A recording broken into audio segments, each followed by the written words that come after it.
Hello students, आप सबका दोबारा से स्वागत है हमारे इस चैनल तनिष्क क्रैश कोर्स में। स्टूडेंट्स, आज की क्लास में हम लोग class 12th psychology chapter number 5 करने वाले हैं, जो कि हम कर भी रहे हैं। अभी तक मैंने इस चैप्टर की, जो कि चिकित्सक उपागम है, इसकी टोटल मैंने 4 वीडियोस प्रोवाइड कर रखी है इस सीरीज में स्टूडेंट्स। अगर आपने उनको नहीं देखा तो उनको जरूर दिखेगा। आज की क्लास में हम लोग इसी वीडियो सीरीज का आज हम पार्ट 5 करने वाले हैं। स्टूडेंट, जैसा कि आप जानते हैं क्लास 12th की साइकोलॉजी आप सबके लिए कितनी ज़्यादा इंपॉर्टेंट है, और अभी हम लोग चिकित्सक उपागम पढ़ रहे हैं। अगर आप क्लास 12th के स्टूडेंट्स हैं या आप किसी भी ऐसे एग्जाम की प्रिपेयर कर रहे हैं जिसके अंदर मनोविज्ञान आपका पूछा जाता है, या आप टीचर ट्रेनिंग के लिए प्रिपेयर कर रहे हैं, लेट्स से आप टैट एग्जाम के लिए प्रिपेयर कर रहे हैं या सीईटी के लिए प्रिपेयर कर रहे हैं जहां पर साइकोलॉजी एज ए सब्जेक्ट है, डेफिनेटली ये वीडियो आपको हेल्प करने वाली स्टूडेंट्स। और इसी प्रकार हमने काफी वीडियोस बनाई है, हमारे चैनल के प्लेलिस्ट में जाकर उन वीडियोस को देखिएगा जरूर, ठीक है। आज की क्लास में स्टूडेंट्स हम सबसे पहले डिस्कस कर लेते हैं वीडियो का एजेंडा क्या है। It is today's agenda. आज हमें 2 इंपॉर्टेंट टॉपिक मिलेंगे पढ़ने के लिए। टॉपिक तो बहुत ही छोटे लग रहे होंगे आपको, राइट, लेकिन ये बहुत ही ज्यादा इंपॉर्टेंट है आपके नॉलेज बेस से एंड एग्जाम के पॉइंट ऑफ व्यू से। संज्ञानात्मक चिकित्सा आज हम पढ़ेंगे, जिसके अंदर आपको जो इंपॉर्टेंट इसके अंदर मिलेगा पॉइंट, जिसको हम कहेंगे मूल स्कीमा। मूल स्कीमा आप सबके लिए बहुत इंपॉर्टेंट होगा। इसे हम यहाँ पर डिटेल में देखेंगे, समझेंगे। सेकेंड आपका जो पॉइंट होगा संज्ञानात्मक व्यवहार चिकित्सा, जिसे हम पढ़ेंगे स्टूडेंट्स। चलते हैं आगे। और आगे जाने से पहले स्टूडेंट्स, चिकित्सक उपागम जो कि आपका चैप्टर नंबर 5 है क्लास 12 साइकोलॉजी का, इसको पढ़ने के साथ साथ मैंने स्टूडेंट्स आप सबके लिए क्लास 12 जो नोट्स के लिए मैंने आप सबके लिए एक वेबसाइट बनाई है जिसका नाम है साइकोलॉजी notes.in। अगर आप नोट्स चाहते हैं जो कि फ्री में, आप इस पर जरूर सर्च कीजिएगा। मैंने सभी इंपॉर्टेंट जो है MCQs question, short, very short, हर तरह के क्वेश्चंस मैंने यहाँ पर लाना है। आप उनको जरूर विजिट करके देख सकते हैं, और फ्यूचर में अपडेट भी करता रहूंगा। तो जैसे ऐसे कुछ न्यू चीजें आएंगी साइकोलॉजी में, ये पूरी तरह साइकोलॉजी के लिए है, तो आपको हर चीज यहाँ पर मिल जाया करेंगी। यह स्क्रीन उन सबके लिए है जो प्लेलिस्ट को ढूंढने में जिसको प्रॉब्लम होती है। बेसिकली मैं आप सबसे बार बार कह रहा हूँ स्टूडेंट्स, वीडियो के प्लेलिस्ट में जाकर के ये प्लेलिस्ट का टैब आपको मिलेगा। जब आप मेरे चैनल में आएंगे तो वहां पर आपको ये सेक्शन मिलेगा class 12 psychology in Hindi medium, जो कि एनसीईआरटी बेस्ड होगी टोटली। अभी तक आपको 4 प्लेलिस्ट मिल रही है, इसी तरह से आपको 5th प्लेलिस्ट भी मिल जाएगी चैप्टर नंबर 5 चिकित्सक उपागम की, और इसी क्रम में मैं चैप्टर 9 तक कवर करूंगा। ओके स्टूडेंट्स, चल लेते हैं, हम क्लास को शुरू कर लेते हैं विदाउट वेस्टिंग टाइम। ये इन्फॉर्मेशन जो होती है आप सबके लिए इंपॉर्टेंट होती है स्टूडेंट्स, के मैं शेयर करता हूँ आप सबके साथ में। सबसे पहली हेडिंग आपके सामने आती है संज्ञानात्मक चिकित्सा, ठीक है स्टूडेंट्स। संज्ञानात्मक चिकित्सा बेसिकली आपको क्या बताना चाहिए। संज्ञान का मतलब होता है आपके ज्ञान से, आपके जो एक थॉट प्रोसेस से, आपके सोचने समझने के जो तरीके होते हैं, उसके बेसिस पे यहाँ पर जो चिकित्सा होनी है हम उसी को समझेंगे, जिसे इंग्लिश में कॉग्निटिव थेरेपी कहा जाता है, राइट। जो कॉग्निशन का मतलब होता है हमारे जो ब्रेन माइंड से जो चीजें रिलेट करती हैं, हमारे टोटल जो परसेप्शन के ऊपर डिपेंड करती है, वे ऑफ थिंकिंग, ठीक है। यहाँ पर हम देखते हैं स्टूडेंट्स बता रहे हैं हमें कि संज्ञानात्मक चिकित्साओं में मनोवैज्ञानिक कष्ट का कारण अविवेकी विचारों और विश्वासों में स्थापित किया जाता है। बड़ी इंपॉर्टेंट बात बता रहे हैं स्टूडेंट्स, ध्यान समझिएगा। कह रहे हैं कि संज्ञानात्मक जो चिकित्सा होती है ना, उसके अंदर मनोवैज्ञानिक कष्ट का कारण, मतलब जो भी पीड़ित व्यक्ति होगा, जो सेवार्थी होगा, जो पीड़ा से गुजर रहा होगा, जो चिकित्सा चाहता है, कह रहे हैं कि उसके जो मनोवैज्ञानिक कष्ट है उसका जो कारण होता है ना स्टूडेंट्स, वो अविवेकी विचारों और विश्वासों में स्थापित किया जाता है। क्या हो रहा है यहाँ पर? अविवेकी विचार, मतलब उसके विचार अविवेकी होते हैं, है ना, उसके विश्वास सही नहीं होते हैं, उसी में स्थापित होता है वो, ठीक है। यहाँ पर अल्बर्ट एलिस ने संवेग तर्क चिकित्सा, जिससे रैशनल इमोटिव थेरेपी कहा, इसे रैट के RET के नाम से जाना जाता है, रैट कह सकते हैं, ठीक है। संवेग मतलब जो आपके इमोशन से रिलेट करता है। इमोटिव का मतलब क्या होता है? जो आपके इमोशन, आपकी भावना से रिलेट करता है। तर्क चिकित्सा है ये बेसिकली। आप किस तरह का इमोशन रखते हैं, होता नहीं कि कुछ लोग अलग अलग इमोशन के वजह से अलग अलग मानसिक कारणों से पीड़ित होते हैं, तो आप किस तरह का इमोशन रखते हैं वो बड़ा इंपॉर्टेंट रोल प्ले करता है। उसी चीज को यहाँ पर आपको चीजें समझने को मिल रही है। इसलिए आप इसे समझिए और अपने इमोशन का भी आप ध्यान रखिए कि आप क्या कहीं बहुत ज़्यादा इमोशनल नहीं है। अगर इमोशनल है तो आपके इमोशंस का तरीका क्या है, उसको फॉलो ऑन किस तरह से करते हैं। इमोशनल होना बहुत जरूरी है स्टूडेंट्स। इमोशन तो ह्यूमन बीइंग के अंदर ही होता है, एनिमल्स के अंदर इमोशन बहुत कम होता है, ना के बराबर होता है या बहुत ही लेस होता है। इमोशन अगर इंसान है तो इमोशन होना जरूरी है, लेकिन इमोशन किस हद तक होना जरूरी है, किस डायरेक्शन में होना जरूरी है, वो बड़ा इंपॉर्टेंट है। तो उसी को समझाया जा रहा है यहाँ पर, ठीक है। कह रहे हैं जो है अल्बर्ट एलिस ने प्रतिपादित किया, इस चिकित्सा की केंद्रीय धारणा क्या है कि अविवेकी विश्वास पूर्ववर्ती घटनाओं और उनके परिणामों के बीच मध्यस्थता करता है, ठीक है। जो आपके अविवेकी जो विश्वास बन जाते हैं ना, अविवेकी विश्वास का मतलब जो बिना मतलब कि आपने विश्वास बना लिए हैं, नहीं ऐसा करने से ऐसा हो जाएगा, या गलत सोच अपने प्रति जो पाल रखा है आपने, ठीक है, उसी पर ये काम करता है। कह रहे हैं एक संवेगजनक चिकित्सा में पहला चरण है पूर्ववर्ती विश्वास परिणाम, राइट, पूर्ववर्ती विश्वास परिणाम। और ये आपका, इसे हम विश्लेषण कहते हैं बेसिकली, पू करके, ठीक है। ये आपका एक विश्लेषण होता है। पूर्ववर्ती विश्वास परिणाम का मतलब क्या हुआ, इसका मतलब ये हुआ सीधा सीधा कि आपने पहले कैसे विश्वासों से, या आपने पहले किन विश्वासों को आपने आप क्या कहते हैं माना है, या किन विश्वासों के प्रति आपने अपनी क्या कहते हैं भावना दिखाई है, और उसी के परिणाम आज आपके सामने आ रहे हैं, राइट। तो ये चीज समझना जरूरी है। तो उसी पे यहाँ पर ये जो अल्बर्ट एलिस है बता रहे हैं आपको, ताकि चीजें आपको क्लैरिफाई हो जाए, राइट। सो बता रहे हैं कि पूर्ववर्ती घटनाओं जैसे मनोवैज्ञानिक कष्ट उत्पन्न हुआ है, तो उन सब चीजों पे, जैसे कोई भी विचार जिससे आपको कष्ट उत्पन्न हुआ है को लिख लिया जाता है, इसमें उसको लिख लिया जाता है। सेवार्थी के साक्षात्कार मतलब उसका इंटरव्यू लिया जाएगा, और उसके द्वारा उसके उन अविवेकी विश्वासों का पता लगाया जाता है जो उसकी वर्तमान कालिक वास्तविकता को विकृत कर रहे हैं, राइट। जो उसकी वर्तमान कालिक वास्तविकता को, उसकी जो प्रेजेंट मतलब जो थॉट प्रोसेस है, जो चीजें जिस तरह सोचता है, क्योंकि आपने अगर गलत विचार पाल लिया है, वो आज के टाइम में वो जो गलत विचार है उसी का परिणाम बन के आपके सामने आ जा रहे हैं, तो आपको दिक्कत होती है, विकृति का रूप आपको मिल रहा है, आपको चीजें सही से नहीं मिल रही है, आपका जीवन डगमगाया है पूरी तरह से। कह रहा हो सकता है इन अविवेकी विश्वासों को पुष्ट करने वाले अनुभविक प्रमाण पर्यावरण में नहीं भी हो। कह रहे हैं कई बार इतने गलत विश्वास आप बना लेते हैं, उसका बाहर हमें पर्यावरण में कोई चीज दिखती भी, उसका कोई हमें क्लू नहीं मिलता, लेकिन फिर भी आपने गलत विश्वास बना रखा है, राइट।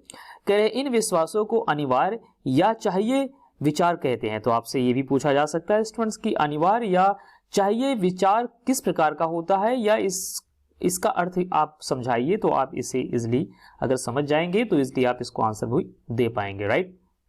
कह रहे हैं स्टूडेंट्स इसका तात्पर्य यहाँ पर ये हुआ कि कोई भी बात एक विशिष्ट तरह से होनी चाहिए। कुछ लोग होते हैं ना कि बड़े क्या कहते हैं ना कि हर चीज चाहते हैं कि आइडियल हो, हर चीज बिल्कुल उनको बोला जाता है मिस्टर परफेक्शनिस्ट या मिस परफेक्शनिस्ट। तो उन लोग की अपेक्षा इस तरह से होती है कि कोई भी काम इस तरह से होना चाहिए, या वो कहीं जाएं किसी पार्टी किसी फंक्शन में तो लोग उनको स्पेशल ट्रीट दें, है ना, उनको एक अलग तरह से उन पर फोकस हो। तो कुछ लोग की ऐसी भावना होती है, अगर उनको वो जरा सा नहीं मिलता, उसमें हल्की सी कमी आती, तो वो फिर अपने प्रति दुनिया भर की नेगेटिविटी भर लेते हैं, राइट। तो इसी वजह से कहा गया चाहिए या अनिवार्य है, राइट। तो उनके लिए बात की जा रही है बेसिकली। कह रहे हैं अविवेकी विश्वासों के उदाहरण है जैसे कि किसी को हर एक का प्यार हर समय मिलना चाहिए, है ना। जैसे मान लेते हैं आपके घर में कोई एक बंदा ऐसा है, वो चाहता है कि उसे हर बंदा, हर घर का हर प्राणी, मतलब हर इंसान उसे लव एंड अफेक्शन उसके साथ रहे। तो ऐसे थोड़ी होता है यार, कभी किसी के साथ रहेगा, किसी के साथ हल्का कम हो जाएगा। तो अब ऐसा अगर हुआ तो बिकॉज उसने इस तरह से विश्वास पाल रखा है, अगर हल्का सा कहीं कम हुआ तो टेंशन में आ जाएगा, डिप्रेशन में आ जाएगा, है ना, गलत विकृति उसके अंदर उत्पन्न होना शुरू हो जाएंगी। तो ये समस्या हो जाती है, जो कि एक क्या कहते हैं गलत विश्वास उसने बना रखा अपने मन में, ठीक है, उसकी वजह से होता है, जिसे हम कह रहे हैं पूर्ववर्ती विश्वास, और उसी का परिणाम देखने को मिलता है। कह रहे मनुष्य की तंगहाली बाह्य घटनाओं के कारण होती है जिस पर किसी का नियंत्रण नहीं होता। तो कुछ लोग ऐसे विश्वासी मानते हैं, कुछ लोग को लगता है कि मेरी जो तंगहाली, इस पर्सन को लेट से लगे कि मेरी जो तंगहाली, मेरी जो परेशानी का कारण है बाहर की घटनाएं हैं, मुझे ये चीजें नहीं मिली। मतलब ऐसे एग्जांपल में मैं दे रहा हूँ, जैसे मान लेते ये बंदा है, ये बोलेगा मुझे शायद ऐसा माहौल मिला नहीं, इसके वजह से मैं असफल हो गया, या मेरे साथ ऐसा होना चाहिए था, मेरे ऐसे दोस्त नहीं है, मेरे ऐसे पेरेंट्स नहीं है, मैं ऐसे स्कूल में पढ़ा नहीं, मतलब तमाम ये बाहर की चीजों पे कोसता रहेगा, ठीक है, ऐसे लोग इस प्रकार के होते हैं क्योंकि उन्होंने गलत विश्वास बना लिया है। इत्यादि अविवेकी विश्वासों के कारण पूर्ववर्ती घटनाओं का विकृत प्रतिक्षण, नकारात्मक संवेगों मतलब नेगेटिव इमोशंस आएंगे और व्यवहारों के परिणाम का कारण बनता है। कह रहे हैं कि अविवेकी विश्वासों का मूल्यांकन प्रश्नावली और साक्षात्कार द्वारा किया जाता है। कह रहा है इसका जो स्टडी होता है, बेसिकली जो विश्लेषण होता है, बेसिकली जो मनोवैज्ञानिक करता है, वो कुछ प्रश्नावली, कुछ क्वेश्चनर होंगे और कुछ उसका इंटरव्यू लिया जाएगा, उसके बेसिस पे किया जाता है। कह रहा है संवेगतर चिकित्सा की प्रक्रिया में चिकित्सक अनिर्देशात्मक प्रश्न करने की प्रक्रिया से अविवेकी विश्वासों का खंडन करता है। राइट, तो यहाँ पर जो भी चिकित्सक होगा वो अनिर्देशात्मक प्रश्न, मतलब ऐसा प्रश्न उससे करेगा नॉर्मलाइज फॉर्म में, और उन प्रश्नों का जो भी उत्तर मिलेगा उसका खंडन भी करेगा, वो मतलब उसको एक्सप्लेन बहुत अच्छे से करेगा।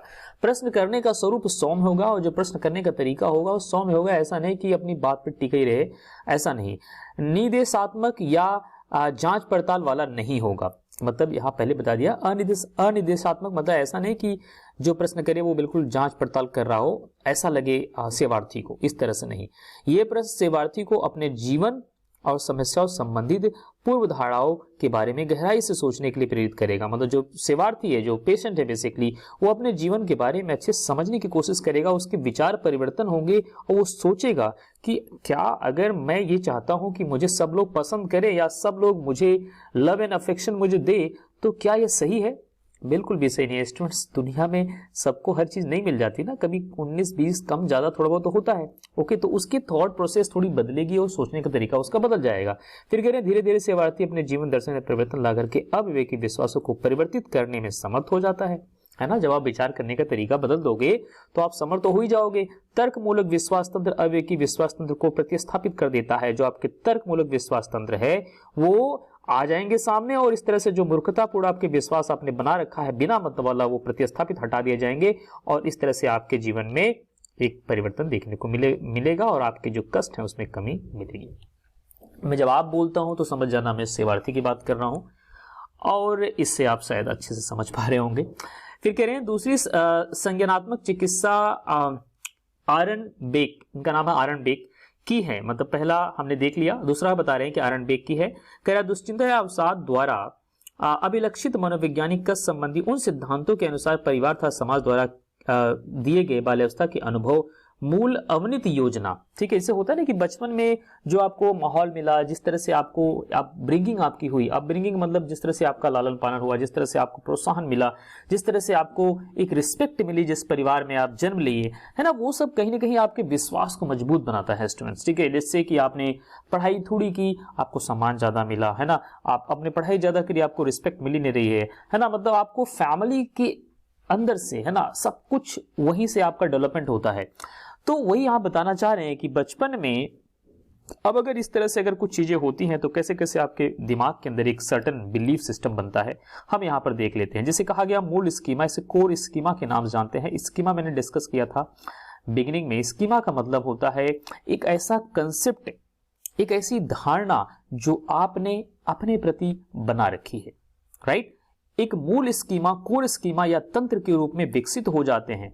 ओके, लेट्स से कि आपको हर बार आप स्कूल में जाते हो आपको प्रोत्साहन मिलता है, आप कॉलेज में जाते हो प्रोत्साहन मिलता है, घर में आपको मान सम्मान मिलता है, मतलब हमेशा नहीं, कभी कभी हो जाता है नेगेटिविटी, तो कोई दिक्कत नहीं है, मोस्टली आपको मान सम्मान मिलता है। तो आपका स्कीमा जो है ना बहुत पॉजिटिव होगा, आपकी धारणा खुद को लेकर के बहुत ज्यादा मजबूत हो जाएगी। लेकिन लेट्स से कि किसी रीजन बस अगर आपको वो चीजें बराबर मात्रा में नहीं मिली तो आपने नेगेटिविटी बनाना शुरू कर दिया अपने अंदर, है ना, तो वो आपका एक स्कीमा आपका नेगेटिव फेज में चला गया है।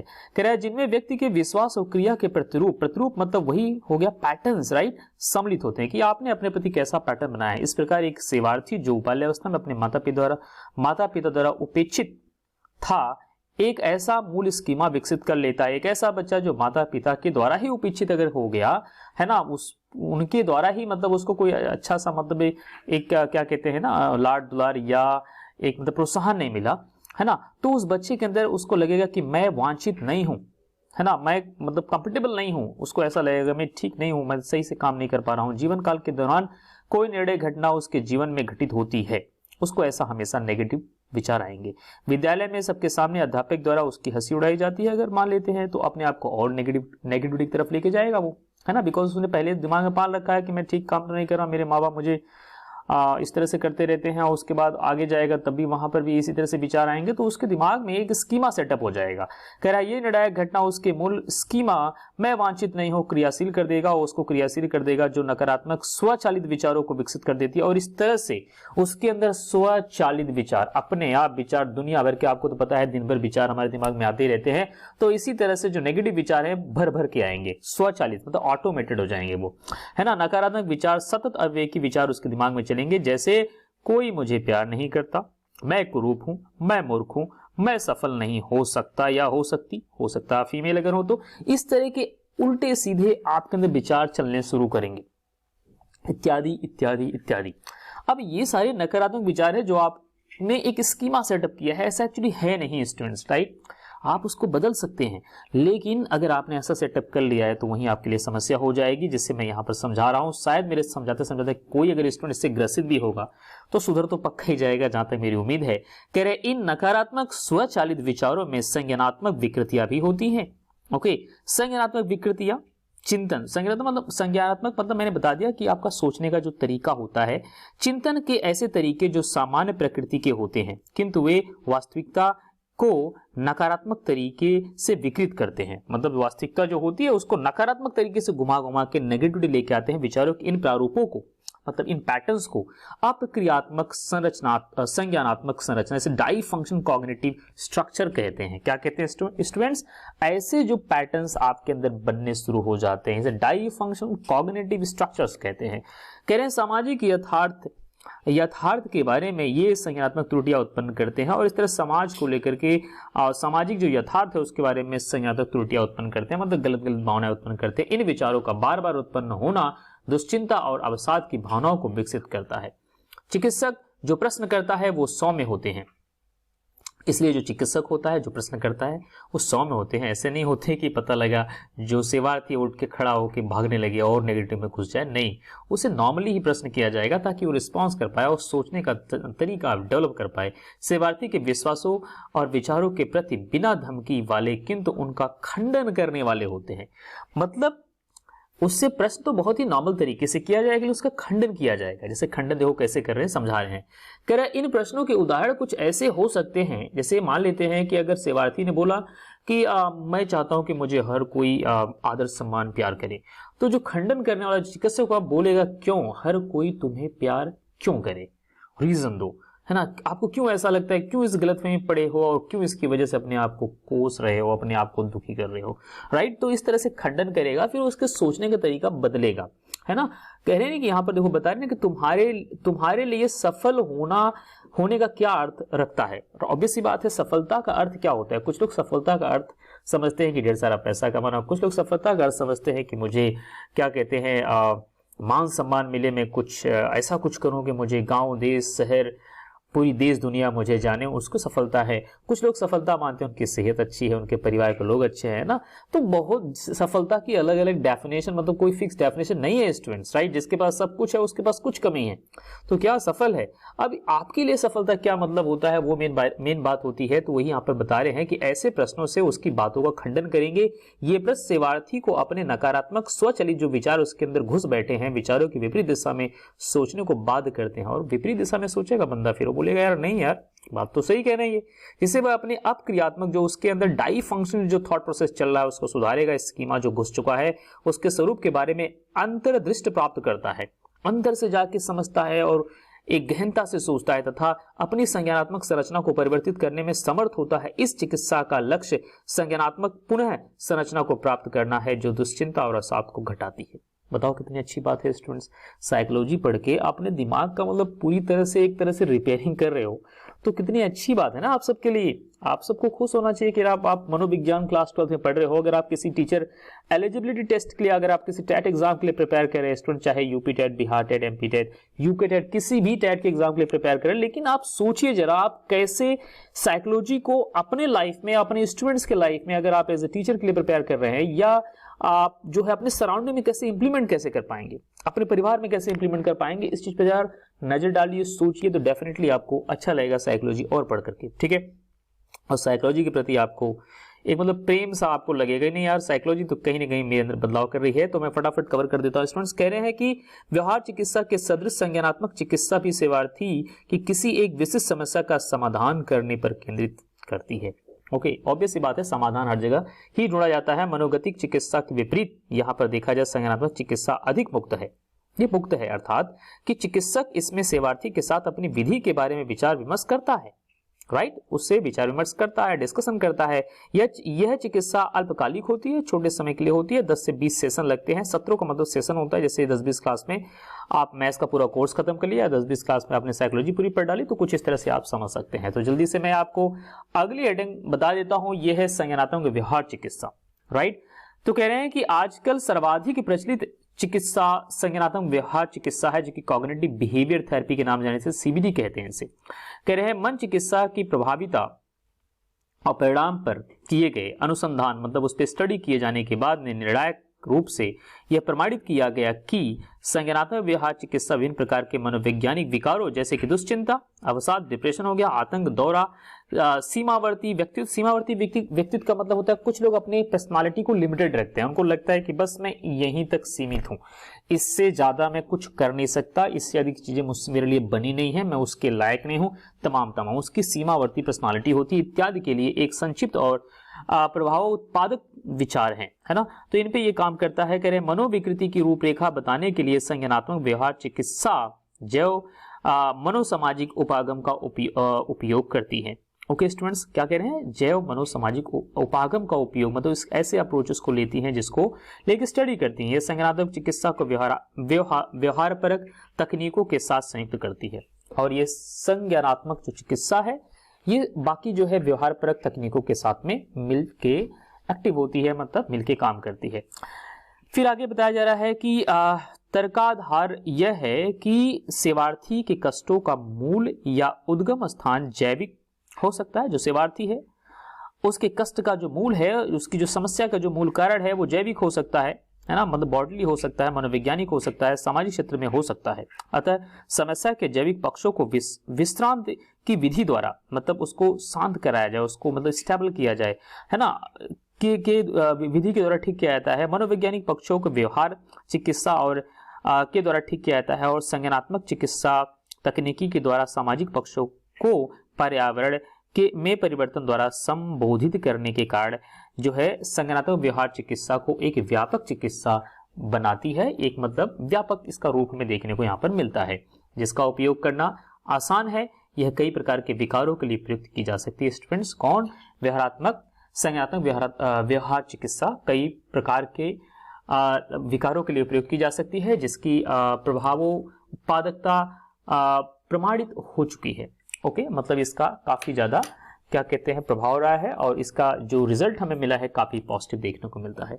ओके स्टूडेंट्स, सो आगे की स्क्रीन पे मैं आपको लेके आता हूँ। स्टूडेंट्स, अगर आप क्लास 12 की साइकोलॉजी के लिए या अगर आप लेट्स से टेट एग्जाम के लिए प्रिपेयर कर रहे हैं, किसी भी टेट एग्जाम के लिए अगर आप प्रिपेयर कर रहे हैं, आप सैंपल पेपर या कुछ ऐसे स्टडी नोट्स के लिए अगर आप सर्च कर रहे हैं, तो आपसे मैं कहना चाहूँगा कि आप हमारे एग्जाम बूस्टर को ज्वाइन कीजिए, जो क्लास 12 साइकोलॉजी के लिए बेसिकली बनाया गया है।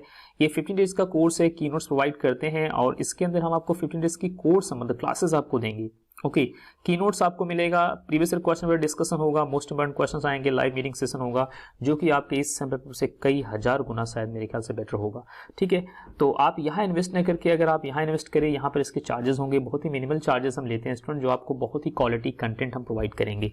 सो अगर आप ऐसा कुछ सोच रहे हैं तो हमसे आप जरूर जुड़ सकते हैं, और हमारी जो मेहनत है सिर्फ आपके लिए है स्टूडेंट्स, तो आप मेरे साथ जुड़ करके अपनी स्टडी बेहतर कर सकते हैं।